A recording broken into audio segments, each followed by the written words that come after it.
24 octobre 2025. Sous un épais brouillard enveloppant le pont de Cri, un pacte silencieux entre Pékin et Moscou progresse. Un convoi de 250 camions arborant des drapeaux diplomatiques chinois, sous le prétexte d'une coopération humanitaire, avance. Mais au-dessus, un satellite américain capte la vérité dissimulée dans la mort. Cachés sous des caisses de riz et de médicaments se trouvent des cœurs de radar, des puces pour drones et des ailes en fibre de carbone. Une tromperie militarisée d'une valeur de 1,4 milliard de dollars, destinée à l'arsenal de guerre russe. À des kilomètres de là, sous terre, le centre de commandement d'intelligence artificielle ukrainien Sova-9 surveille tout. Son attention est focalisée sur une mission, Spectre. Avec une précision clinique, Sova-9 déclenche la séquence d'attaque. Un essaim de drones FPV kamikazes, bon marché, compacts et mortels, s'éveille. Pas de mots, pas d'hésitation, seulement des coordonnées et une commande chiffrée unique, attaquer. Maintenant, 250 camions d'armes et leurs escortes armées foncent vers une tempête invisible. Les défenses russes S-400 et 3 brouilleurs Kasuga-4 peuvent-elles arrêter cette vague de mort numérique? Ou est-ce la nuit où la guerre change pour toujours? Découvrons-le. À précisément 3h42 le 24 octobre 2025, sous un brouillard dense au-dessus de la rivière Dnepro, un convoi de 250 camions diplomatiques chinois traverse le pont de Krevirik, une artère d'acier de près de 1,6 km de long. Les véhicules, couverts de banderoles proclamant une mission de coopération humanitaire, n'ont rien d'inoffensif. Sous des bâches de carburant et des barils de médicaments se cachent des modules radars, des puces électroniques et des pièces de drones en fibre de carbone. Des composants cruciaux destinés au réseau de défense russe. La surveillance par satellite du commandement spatial américain a suivi l'activité pendant 2 jours, confirmant que Pékin avait discrètement approuvé le transfert d'équipements militaires à double usage d'une valeur de 1,4 milliard de dollars. Chaque camion-conteneur transporte suffisamment d'électronique pour assembler 40 drones d'attaque ou 2 stations radar complètes. Pour Moscou, c'est le salut. Pour Kiev, c'est une trahison déguisée en diplomatie. Le convoi avance lentement, à une moyenne de seulement 29 km à l'heure. À l'intérieur du véhicule de tête, un officier de liaison russe fume calmement une cigarette, convaincu que l'escorte de 2 lanceurs anti-aériens S-400 et de 3 camions de guerre électronique Kasuga-4 rend la route impénétrable. Personne n'oserait attaquer une mission diplomatique, plaisante-t-il à la radio. Ces mots se perdent dans les parasites. Sous le pont, à l'abri des radars et des drones de patrouille, 20 explosifs guidés par IA sont accrochés aux barres d'acier comme des bernacles. Ils ont été placés là 5 jours plus tôt par des forces spéciales ukrainiennes déguisées en plongeurs de construction. Chaque dispositif coûte moins de 700 $, mais ensemble, ils ont le pouvoir d'effacer plus de 2 milliards de dollars en biens et en vies humaines. Au-dessus, le brouillard s'épaissit. Les phares des camions scintillent dans la brume comme des lucioles, brillants, fragiles, inconscients. Le pont grince sous leur poids, un faible gémissement métallique résonnant à travers la rivière sombre.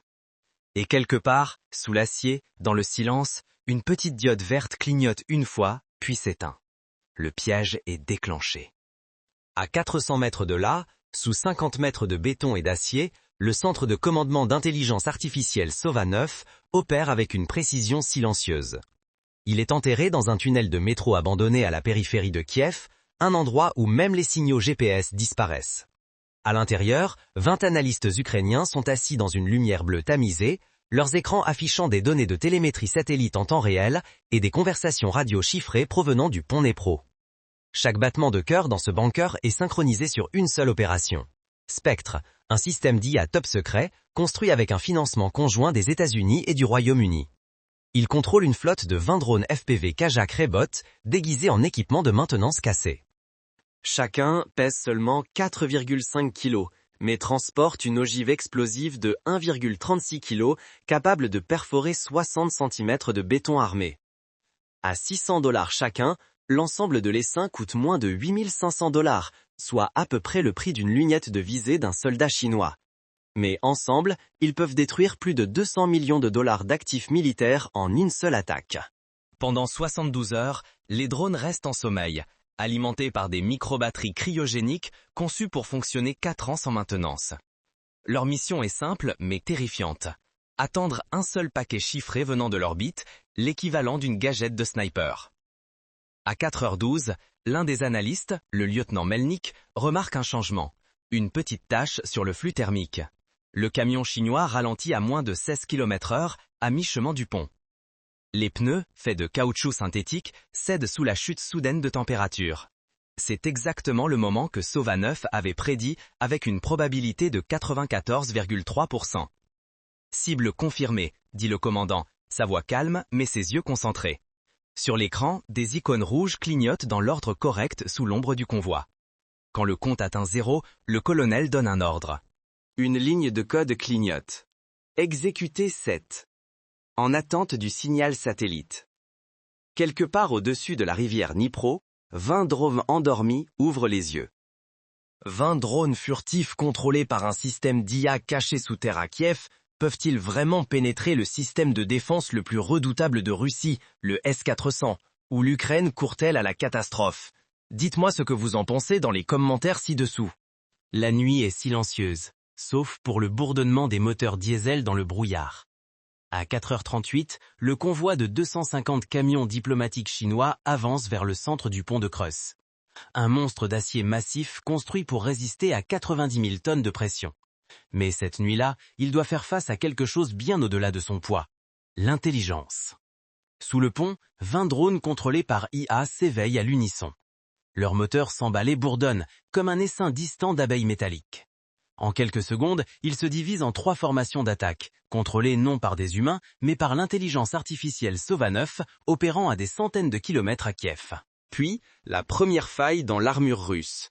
À l'intérieur du véhicule de commandement S-400, le lieutenant Sergueï Malanov, 27 ans et privé de sommeil, voit un scintillement sur son radar. Rien, une réflexion fantomatique, de la poussière électromagnétique. Mais la peur le pousse à l'imprudence. Il passe du ciblage passif au ciblage actif, inondant le poste de commandement de pulses à haute fréquence. Son écran émet de faux échos, des centaines de communications fantomatiques dansant à travers l'écran. Pris de panique, il lance 2 missiles 9 M96E à 3 millions de dollars dans le brouillard, détruisant un émetteur factice ukrainien de 50 dollars caché sous le pont.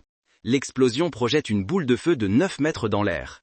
Militairement inutile, psychologiquement désastreux. L'illusion du contrôle disparaît. En quelques secondes, le chaos engloutit le convoi. Les radios hurlent « Contact! Contact !» alors que les chauffeurs freinent brutalement dans la panique. Les camions s'effondrent comme des dominos. 27 véhicules sont écrasés au milieu du pont. 34 soldats meurent instantanément, piégés dans l'acier tordu et les flammes. Le pont devient un goulet d'étranglement enflammé, une zone de mort parfaite. Sova-9 reste imperturbable. Il s'adapte. Les 19 drones restants plongent sous les poutres, disparaissant dans l'obscurité radar. L'un d'eux active son brouilleur X-band, émettant une impulsion de 1,5 kW qui paralyse les radars russes dans un rayon de 3 km. L'écran devient blanc. Les capteurs de commandement clignotent. Cet échec marque un signal. À 4h45, un seul mot apparaît sur l'écran de Kiev. Exécuté. 11 drones s'élancent à 354 km/h, percutant de dessous du pont en 1,3 secondes. Leurs ogives à charge creuse détonnent avec une pression de 5000 PSI, suffisante pour soulever 12 000 tonnes de béton de ses fondations. Le pont ne s'effondre pas, il se désintègre. Les 5 drones suivants ciblent le centre du convoi, où 9 véhicules radars chinois JY-27A avancent en formation. Chaque explosion traverse l'acier avec une précision chirurgicale, comme un scalpel sectionnant une artère. Puis vient la réaction en chaîne finale. Les 3 drones restants enflamment 78 000 gallons de carburant pour avion. La boule de feu résultante s'étend sur un demi-mille, vaporisant 250 camions, écrasant l'acier et annihilant 10 000 fournitures militaires. L'explosion est enregistrée comme un séisme de magnitude 2,8 sur les capteurs sismiques locaux. Depuis le bunker de commandement de Kiev, la signature thermique de Sova-9 explose en rouge. La saturation de la grille cible atteint 100%. Toute la section centrale du pont, longue de plus de 400 mètres, est un brasier. Pris entre les flammes, les soldats russes et chinois crient dans leurs radios cassées. Certains sautent dans l'eau glacée. D'autres restent immobiles, engourdis par la lumière et la chaleur. Et dans la voix calme d'un opérateur transmise à travers les parasites, les mots finaux résonnent. L'objectif est atteint. La structure s'effondrera dans 20 secondes. Le pont Dnepro gémit, se tord et commence à mourir. Pensez-vous que l'explosion était la fin? Ce n'était pas le cas. Ce qui s'est passé ensuite a transformé une victoire sur le champ de bataille en un séisme politique mondial. Regardez, vous devez le faire. L'explosion au-dessus de la rivière Dnipro n'a pas seulement détruit un pont, elle a déchiré le silence de 2 capitales. À 4h45, les capteurs sismiques à Moscou et à Pékin enregistrent l'explosion comme un tremblement de magnitude 2,9, équivalent à la détonation de 1500 tonnes de TNT. En quelques secondes, les réseaux de satellites, les grilles d'intelligence et les lignes diplomatiques chaudes à travers 3 continents s'activent. À Moscou, le chaos remplace la certitude. Le Centre national de contrôle de la défense russe perd le contact avec l'ensemble du convoi. 2 lanceurs S-400, 3 brouilleurs Kazuka-4 et 248 camions diplomatiques disparaissent simplement des radars. Les écrans scintillent, montrant seulement un panache d'énergie thermique s'étendant sur le Dnipro. Une signature de feu plus grande que 2 terrains de football. Le général Petrov aboie des ordres pour demander une reconnaissance, mais l'avion de frappe Su-34 ne peut même pas s'approcher. La colonne de chaleur est trop intense pour que les capteurs infrarouges fonctionnent. À Pékin, la nouvelle frappe comme un marteau. La perte du convoi représente 1,4 milliard de dollars de cargaison humanitaire secrètement enregistrée sous la façade logistique offshore du ministère de la Sécurité d'État, Shenlong Energy Development. Pour le ministère chinois des Affaires étrangères, c'est une humiliation. Les médias d'État coupent immédiatement leur programme et les remplacent pour de la musique patriotique. À 5 heures, l'histoire devient officiellement un échec mécanique sur un pont ukrainien. Mais des images satellites brutes de l'ONUA 22 américain ont déjà fuité, montrant la destruction du convoi avec une clarté cristalline. Pendant ce temps, les réseaux sociaux à travers l'Asie explosent. Des milliers d'utilisateurs chinois remarquent la disparition soudaine d'ingénieurs affiliés au projet Red Eagle, une initiative de recherche conjointe entre la Russie et la Chine pour construire des drones d'attaque autonomes à longue portée. Au moins 16 scientifiques militaires chinois sont confirmés morts, dont le docteur Liang Yuan, le meilleur architecte de systèmes radar de Pékin. À Moscou, le Kremlin s'agite pour réagir. Le ministre des Affaires étrangères exige une session d'urgence du Conseil de sécurité de l'ONU, accusant l'Ukraine d'avoir attaqué des biens diplomatiques. Pourtant, à huis clos, les généraux russes admettent que la destruction du convoi a paralysé leur front sud. Ils ont perdu 72 heures de munitions et leur seul relais de commandement numérique vers le secteur de Zaporojhia. Au lever du jour, la fumée au-dessus du Dnipro s'élève plus haut que les nuages. Une cicatrice noire visible à 64 km. Le pont a disparu. L'alliance saigne. Et pour la première fois, Moscou et Pékin réalisent quelque chose d'impensable. Leur partenariat vient de partir en flammes. À 6 heures, heure de l'Est, la salle de situation sous la Maison-Blanche s'anime. Un flux satellite en provenance d'Europe est diffusé sur l'écran central. Le crévi d'acier et de béton, maintenant une cicatrice de 1,9 km de barres d'armature tordues et de feu. L'image se fige un instant, puis zoom. Aucun survivant, aucun véhicule, aucune trace du convoi qui a coûté plus de 1,4 milliard de dollars à assembler. Les analystes de la défense parlent en chiffres qui stupéfient la salle. L'attaque a neutralisé 250 camions, 16 ingénieurs chinois et russes de haut rang et plus de 90 tonnes de puces avancées destinées au système de missiles russes. En une opération coûtant moins de 20 000 dollars, l'Ukraine a effacé un projet conjoint qui a pris 5 ans et 2 superpuissances pour être construit. De l'autre côté de la table, le secrétaire américain à la défense se penche en avant, sa voix ferme. « Messieurs, le message est clair. L'intelligence l'emporte sur l'intimidation. » Les rapports de l'OTAN confirment que l'impact se propage rapidement. Les chaînes d'approvisionnement russes au sud du Dnipro se sont effondrées. Les vols de fret chinois vers Moscou ont été soudainement redirigés. Même la télévision d'État du Kremlin a discrètement réduit sa couverture du partenariat spécial. Pour l'Ukraine, l'opération est devenue plus qu'une victoire militaire. C'est une domination psychologique.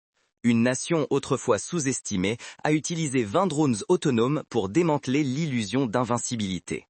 Le président regarde en silence alors que l'écran repasse l'effondrement image par image. Enfin, il parle doucement, presque pour lui-même. L'acier brûle. Les empires tombent, mais la précision perdure. Puis, se tournant vers la caméra, la voix du narrateur revient, calme et délibérée. Appelleriez-vous cela une défense ou le début d'un nouveau type de guerre? Commentez votre réponse ci-dessous. Au lever du soleil, la fumée au-dessus du Dnepro s'est dissipée en une brume gris pâle, dérivant vers l'est en direction de la frontière russe. Le pont, qui symbolisait autrefois le commerce, la diplomatie et la confiance, repose désormais au fond de la rivière.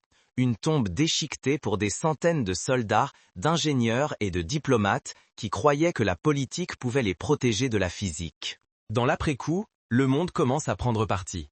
Pékin reste silencieux pendant 2 jours, puis publie une déclaration unique qualifiant l'incident de tragique accident de transport. Moscou accuse Kiev de violer le droit international tout en évacuant secrètement ce qui reste de son front sud. Mais derrière chaque mot officiel se cache la même vérité tacite. L'alliance sino-russe a été brisée, non pas par des armes de destruction massive, mais par 20 drones plus petits qu'un faucon. Au siège de l'OTAN à Bruxelles, les analystes militaires qualifient cela de frappe la plus efficace de la décennie. Une opération qui a coûté moins qu'un seul obus de char, mais qui a délivré l'équivalent stratégique d'une détonation nucléaire. Pour les États-Unis, c'est la preuve que l'ère des géants touche à sa fin, remplacée par une époque où les données, l'IA et la précision dominent le champ de bataille. Et en Ukraine, alors que l'aube atteint la ville meurtrie de Sivière, les soldats se tiennent sur la rive, observant les dernières braises s'éteindre sous les vagues. Ils ne crient pas, ils ne célèbrent pas. Ils savent simplement que le message a été reçu à travers les océans, les continents, et au plus profond des cœurs de ceux qui se pensaient autrefois intouchables. Car dans la guerre moderne, la victoire n'appartient plus au camp qui profère les menaces les plus bruyantes, mais à l'esprit qui ose penser silencieusement et frapper en premier.